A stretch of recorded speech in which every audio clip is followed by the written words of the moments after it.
점점 새로운 세상이 오고 있는 것 같습니다. 지금은 뭐 AI에 대해서 너무 뜨겁지만은 사실은 소리 없이 그보다 더 큰 시장이 대변혁을 하고 있다, 그렇게 표현을 드리고 싶네요.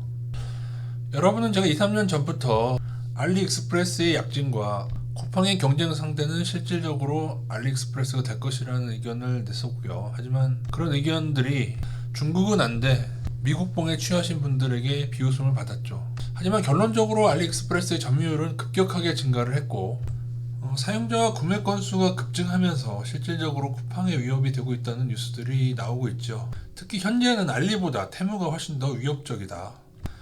그런데 알리의 공습은 여기에서 멈추질 않습니다. 바로 작년에 K-베뉴가 론칭이 됐습니다. 이건 중국 제품이 아닌 우리나라 제품까지 판매할 수 있는 것인데, 문제는 수수료가 거의 없다. 저는 이 부분이 쿠팡이 앞으로도 고전할 수밖에 없는 이유라고 생각을 합니다. 즉, 똑같은 제품을 쿠팡에서 사는 것보다 K-베뉴에서 사는 게 더 싸다. 왜?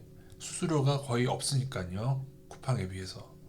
거기에 모자라서 물류센터 걸릴까, 이제는 신선식품까지 진출한다는 뉴스가 떴습니다. 이거는 쿠팡으로서는 대단히, 왜냐하면 이 신선식품 시장에 마켓 배송에 쿠팡이 되게 공을 많이 들였거든요. 일단 알리와 테뮤가 위험한 이유는 일단 값이 싸다는 것이죠. 대신에 느렸거든요. 근데 배송 속도가 놀라운 속도로 단축되고 있습니다. 이건 제가 직접 알리를 이용했던 사람으로서 너무 빨라지고 있어요, 요즘에. 과거보다.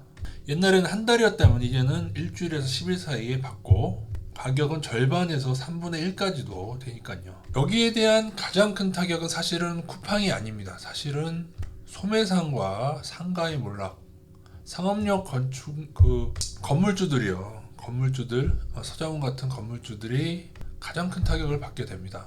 자, 건물에서는 어떤 물품을 팔고 가전제품을 팔고 그런 소매상들 있죠. 현재 테무의 앱 다운로드 수가 아마존을 지금 위협할 정도의 수준이라, 우리나라 쿠팡뿐만이 아닙니다, 여러분. 미국 시장에도 테무가 엄청나게 지금 진출하고 있는데, 바로 이 혁신적인 구도, 공장과 소비자를 직구로 이어주는 테뮤, 알리도 이 모델로 따라갈 것 같습니다. 마인 회장들의 발언을 보면은. 쿠팡은 일단은 수수료 싸움에서 요 알리 베뉴하고도 경쟁을 해야 되고요. 그리고 아직도 저는 네이버 쇼핑을 압도하지 못했다고 보는 이유는, 여러분이 쿠팡 이용자라고 하면 쿠팡에서 사시는 그 똑같은 물품을 네이버 쇼핑에서 검색해 보세요. 분명히 조금이라도 더 싼 물품이 지마켓이나 옥션이나 11번가에 있습니다. 제가 쿠팡으로 가려다가 가지 않은 이유기도 하고요. 저 같은 사람에 있어서 바로 다음날 오는 것은 크게 중요하지 않습니다. 이틀 후, 3일 후 혹은 일주일 후에 온다고 하더라도 더 좋은 가격에 가성비가 저는 더 중요하기 때문에, 그래서 알리익스프레스를 훨씬 더 많이 쓰고 있다. 그리고 올해는 테뮤에 가입을 할 예정이 있습니다. 또한 쿠팡은 신세계그룹과도 지금 경쟁을 해야 되는데, 지금 양대 산맥이죠. 쿠팡이 37, 이거 작년 6월 기준이긴 합니다만 네이버 쇼핑이 27%, 여기에 나머지 핫바리들이 꽤 됩니다. 그래도 10% 훨씬 넘죠. 그래도 20%를 육박하고 있어요. 이 중에서 신세계가 인수한 게 얘랑 얘죠. 그래서 요렇게 신세계가 하는 게 뭐냐, 쿠팡 따라하기, 유니버스 클럽, 신세계 유니버스 클럽, 쿠팡의 회원제 같은 겁니다. 신세계 멤버십이 이제 론칭이 됐다. 그리고 다른 업체들도 쿠팡처럼 로켓 배송 같은, 뭐 슈팅 배송이니 총알 배송이니 그런 걸로 이제 시작을 했죠. 어차피 얘네도 바보가 아닌 이상 쿠팡만큼 더 빠른 서비스를 위해서 노력을 하게 될 것이다. 여기에 저는 쿠팡이 너무 출혈이 심하다는 생각을 많이 합니다. 왜냐하면은 엄청나게 돈을 투자를 했죠. 그래서 이제는 많은 점유율을 가지고 드디어 떡상할 시기가 됐는데, 알리익스프레스와 테무라는 복병이 나타난 걸로 봐야 될 것 같습니다. 그래서 쿠팡은 최근에 조금 오르긴 했습니다만은 고점 대비에 67%라는 50불 가까이에 상장을 해가지고 지금 15불이거든요. 이게 바로 거품 상장했기 때문도 있지만, 거의 70%나 폭락을 했으면 이제는 좀 뭔가 흑자도 되고 뭔가 가보려고 하는데, 새로운 복병이 나타난 걸로 보시면 되겠습니다. 뭐에 비유를 할 수 있을까요? 단순히 쿠팡의 실적만 보고 투자를 하기에는 그동안 쿠팡이 쓴 돈이 너무 많아요. 너무 출혈적으로 많고.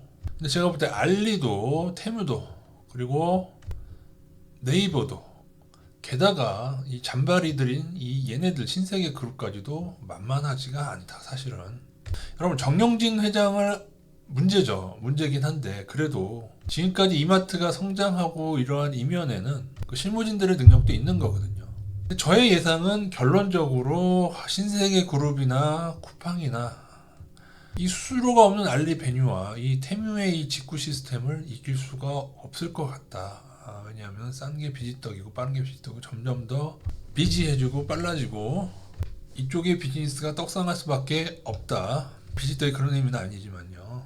그리고 쿠팡과 네이버도 어차피 중국 제품이더라. 그렇다면은 똑같은 제품을 더 싸게 살 수 있고 가품이었을 경우에는 무조건 환불이 됩니다. 알리 같은 경우에는요.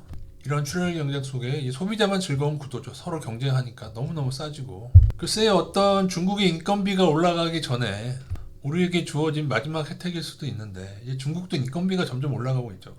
이 싼 가격의 근원에는 중국의 저렴한 인건비가 있다. 그럼 중국의 인건비가 올라가면은 알리테뮤가 예전 같지 않을 거냐. 중국의 인건비가 올라갈 정도면 여러분 우리나라나 미국의 인건비는 어떻게 되겠습니까 여러분. 이게 구조적으로 되지 않는다. 그리고 부동산 시장은 아파트도 되게 문제인데 지금 미국이 지금 재택근무로 인해서 상가가 지금 공실이 너무 많고 정말 미국도 의외의 복병을 만났어요. 우리나라보다 훨씬 더 버블이 덜한데도 지금 의외의 복병이 만났는데 우리나라의 아파트와 상가는 앞으로 진짜로 중국에 개 발리게 됩니다. 상가가. 혹시 이거를 보시는 분들 중에 음식료는 해당이 안 되겠지만은 여러분이 어떠한 상가에서 전자제품을 판다면은 여러분 앞으로 더욱더 힘들어질 것이다. 솔직히 말씀드리면은 제 가족 중에 누군가 그런 일을 하고 있다면 저는 빨리 그걸 접으라 라고 얘기하고 싶습니다. 음식점도 이게 새로운 구도가 되고 있잖아요. 배송 서비스가 너무 많고 배달 서비스가 발달되면서 저는 점점 전 세계가 어떤 공장이 되고 있다는 느낌을 받습니다. 이걸 아파트라고 치면요. 이 아파트라고 치면은 음식이든 모든 것들이 우리 앞으로 배달이 되는 우리가 가서 사는 그거보다도 우리 앞으로 점점 쉽게 배달이 되고 이제 드론 배송까지 어떤 기술적인 혁신을 거치게 된다면은 이게 새로운 세상이 올 것이다. 물론 이제 음식점 같은 기본적인 어떤 우리들이 만나야 되고 그런 것들은 유지가 되지만은 우리 생필품이라든가 모든 것들이 다 배송으로 해결이 되는 시대가 올 것 같다. 그 이면은 AI가 있기도 한 것 같습니다. 이런 물류센터들도 점점 더 지능화되기 때문에 단 그렇다고 해서 오프라인이 다 100% 망가지냐 그렇진 않죠. 옛날보다 파이가 적어질 뿐이지. 스타필드 가야 되잖아요, 그죠? 코스트코 가서 피자 먹어야 되잖아요. 맛있잖아요, 그죠? 트레이더스도 가야죠, 그죠? 그래서 오프라인들도 점점점 어떤 AI로 인해서 모든 것들을 더 해서 인건비를 절감하게 될 거고요. 오프라인도. 그래서 어떻게 보면 온라인은 너무 빡세게 경쟁을 하게 될 것 같고, 오프라인에서도 이제 살아가는 애들이 있을 거고, 요거 얘네들의 자체가 나쁘지 않습니다. 지마켓 인수로 인한 그 적자 때문에 그동안 좀 고정 못했지. 이마트 자체가 줄기는 줄었는데 이마트 자체는 크게 신세계도 실적이 아주 나빠지지는 않는다고 저는 보고 있어요. 제가 이거 확인을 했고 코스트코 여기까지 하면 복잡한데 얘도 아주 독특한 구조를 가지고 있죠. 성공의 어쨌든 재밌는 것은 여기서 이제 주식으로 갈 게 뭐냐 알리바바 종목들을 정리 드리면은 재밌는 거는 모든 주가가 다 떡락했다는 것이죠. PDD 홀딩스 빼고 판도도 테무 빼고는 그동안 몇 년간 다 떡락을 했습니다. 주가들이 네이버에 올랐다 떨어진 거지만 이메터 신세계는 바닥으로 파고 들어가고 있는데 오히려 얘네들도 좀 관심을 가져야 되지 않겠나. 특히 신세계가 이마트보다 좀 양호한 면이 일부가 있죠. 그래서 온라인에 대한 기업을 어떻게 보면은 좀 이렇게 여러 가지를 같이 투자하는 것도 나쁘진 않을 것 같고요. 그래서 나스닥에 상장되어 있는 알리바바나 PDD 홀딩스는 일단 저는 요거하고 적립식으로 말씀드렸던 거 요렇게 다 투자 가능한.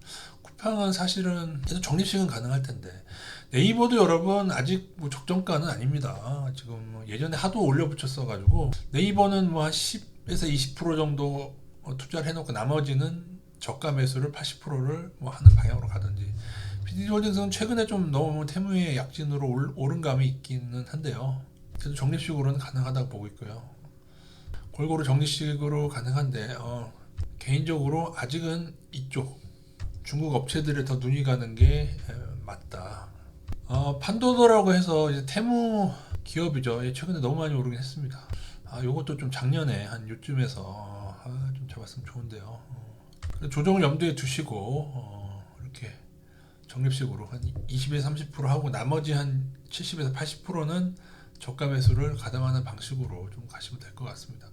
또 하나 텐센트도 제가 좀 관심을 가지고 있는데 걔도 뭐 아주 적극적으로 들어갈 만큼 저평가는 아니고 걔도 적립식으로 다들 좀 생각하시면 될 것 같습니다. 이 중에 어떤 기업들은 살아남고 어떤 기업들은 망하고 그렇게 될 건데 쿠팡이 저는 망한다고 생각지는 않지만은 상황에 따라서 조금은 그동안 확보한 점유율에 비해서는 주가가 좀 고전하지 않을까 여전히 그렇게 보고 있습니다. 물론 여기에 또 해성과 같이 또 다른 기업들이 생길 수도 있고 그리고 저희가 또 주목해야 될 것은 중국의 인건비가 오르고 나면은 인도 시장이 뜨지 않습니까? 아무튼 코로나라는 특수 상황을 겪으며 중국은 온라인과 배송의 발달을, 미국은 재택근무의 발달을 가져오므로 상당한 변화가 일어나고 있습니다. 중국의 부동산도 문제가 많지만 현재 미국의 상가들의 공실도 심각한 문제가 되고 있습니다. 저는 고평가 나스닥보다 현재 저평가인 중국의 기업에 더 관심을 가지라고 말씀드리고 싶습니다. 저평가 주식들과 더불어 금에도 관심을 가지도록 하겠습니다. 분명 새로운 세상이 오고 있습니다. 그가 줌비디오 같은 화상 서비스의 발달로 재택근무가 활성화되어서 상업용 부동산이 공실이 될 줄 알았을까요? 그가 온라인으로 내 집 앞에 하루 안에 배달되는 세상이 올 줄 알았을까요? 또한 아이의 발달은 우리의 삶은 또 바꾸게 될 것입니다. 단 아이는 새로운 것은 아닙니다. 단지 닷컴처럼 일부에서 버블을 만들고 있죠. 하지만 2000년도 닷컴의 버블은 꺼졌지만 그 후에 인터넷이 우리 세상을 바꾼 건 맞습니다. 새로운 시대에서 또 다른 좋은 기회가 있을 것입니다. 제발 오른다고 좋게 보는 습관은 버립시다. 비트코인처럼 오르는 것에 열광하지 마십시오. 뭔가가 얘기했습니다. 장기적으로 뛰어난 투자 성적을 거두려면 단기적으로 나쁜 성적을 견뎌야 한다. 50% 하락했다고 평정심을 잃는다면 당신은 주주가 될 자격이 없다고 하였습니다. 또한 버핏도 주식시장은 적극적인 자에게서 참을성이 많은 자에게로 돈이 넘어가도록 설계되어 있다고 하였습니다. 그리고 급등에 열광하는 사람들에게 썰물이 되고 나서야 누가 벌거벗고 헤엄치는지 알게 될 것이라 하였습니다. 멍거는 그가 죽기 전까지 보유한 주식 중에는 알리바바 같은 중국 주식도 있었습니다. 그는 죽기 전까지 알리바바로는 투자 손실을 내고 있었습니다. 하지만 그는 끝까지 투자를 하였습니다. 멍거는 투자란 몇 군데 좋은 회사를 발굴해서 엉덩이를 붙이고 앉아있는 거라고 하였고 그것을 실천한 그는 3조 원대의 부자로 생을 마감하였습니다. 비트코인이나 테슬라, 엔비디아처럼 급등하는 품목에 현혹되지 마십시오. 그들은 튤립 계열의 버블일 뿐입니다. 더디더라도 저평가를 투자하시기 바라겠습니다.